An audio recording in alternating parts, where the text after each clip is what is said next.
We've invested 750 million over the past 2 years, and there'll be almost another 300 million invested in this financial year in creating a whole new platform for products and services which we never had before.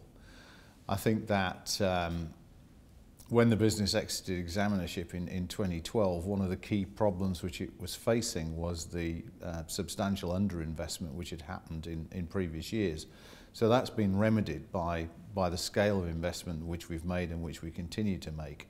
So we've launched high-speed fibre broadband, which has now passed more than 1 million homes, and getting very good uptake of that product already.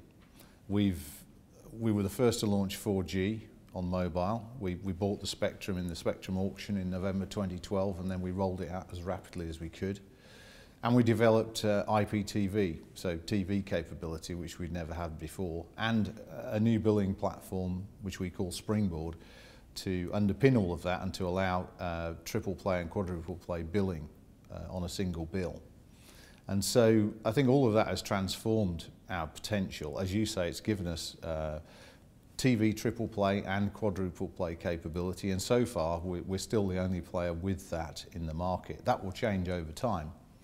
But nevertheless, we've started selling those packages to customers. We're very focused on bundles, triple and quadruple play bundles, because we think that that is the future. That's what creates more stickiness, lower churn. We know that customers on those products have half of the churn of customers which are on standalone legacy products, and they spend more with us.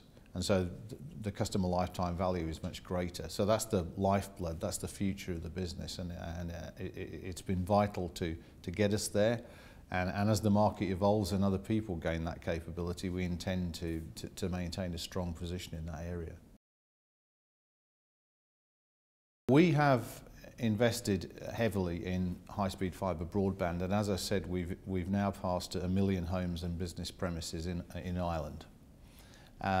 And we're going to be going on to 1.6 million homes and premises passed, which we intend to achieve by the middle of 2016. So that's 18 months away. So that's a pretty rapid rollout. And at that point, we will have covered more than 70% of all of the homes which exist in Ireland, and a much higher percentage of occupied homes. So if you look at how that compares with other countries across Europe in terms of their fibre rollout, that's pretty impressive. Now, having said that, obviously there are 600,000 or 700,000 homes beyond that who at that point would be without coverage. And at the moment the proposal is from the government that there would be this national broadband plan where they would provide some element of subsidy that would be matched by whichever player was successful in winning the competition to be the government's partner in that respect, and then those homes would be covered. I mean, we've got a big team working on this. We think it's vital to be the winning player in that competition, and we think that we're the company which is most strongly positioned to achieve that.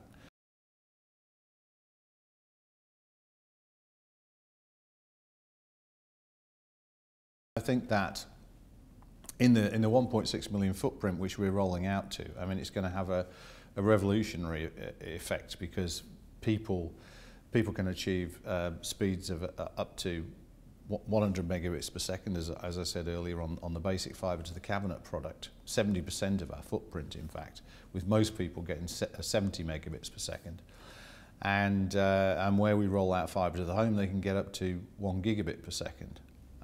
So in terms of it being future-proof for customers' needs, I mean, it'd be fantastic, because I think that most analyst projections for customer demand don't show total demand getting anywhere close to that until probably the late 2020s, if then.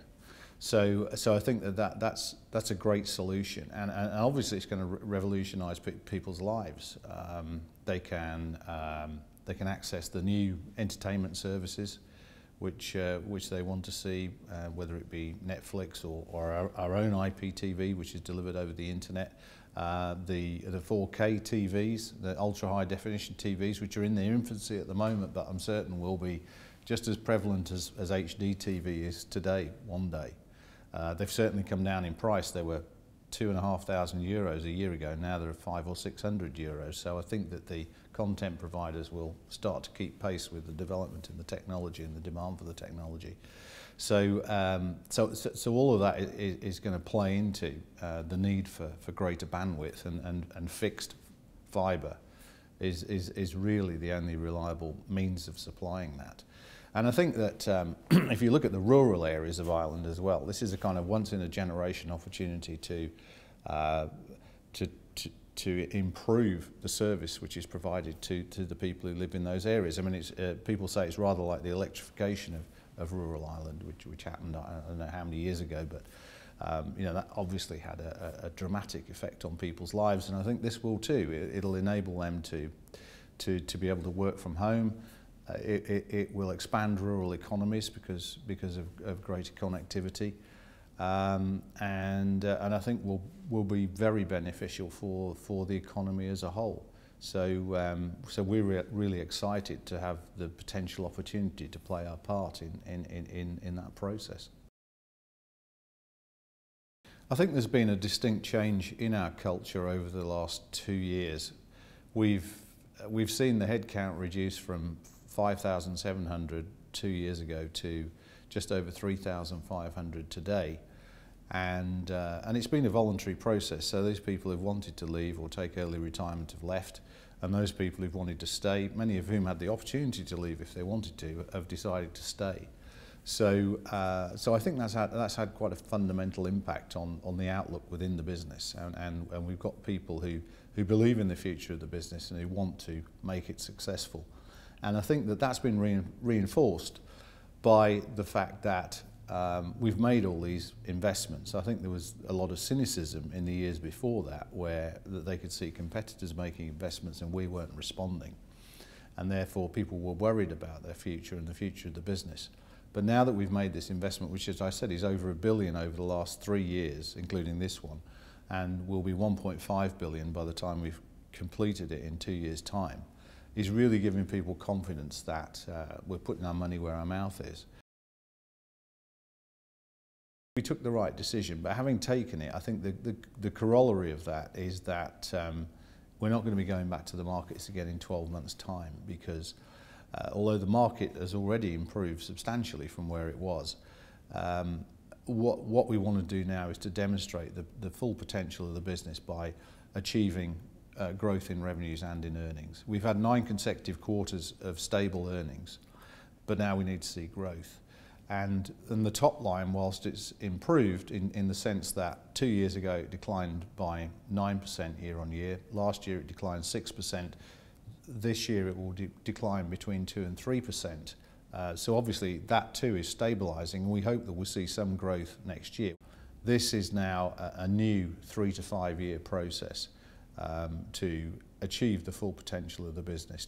Now we've created this platform with these new products and services, with the quad play we referred to earlier. It's going to take time to get the full market impact, to get people interested in it through advertising, through word of mouth, through seeing how well it performs, and to therefore achieve the customer numbers which are going to drive growth in revenues and growth in earnings. So that's the way we're looking at it. And our shareholders too have said, we understand that having decided not to pursue a flotation at that particular moment, this is like a reset. It's like we're making a new investment. We're looking at it as if we invested yesterday, not 2 years ago. And so, you know, they're in it with us, and that's what we hope to achieve.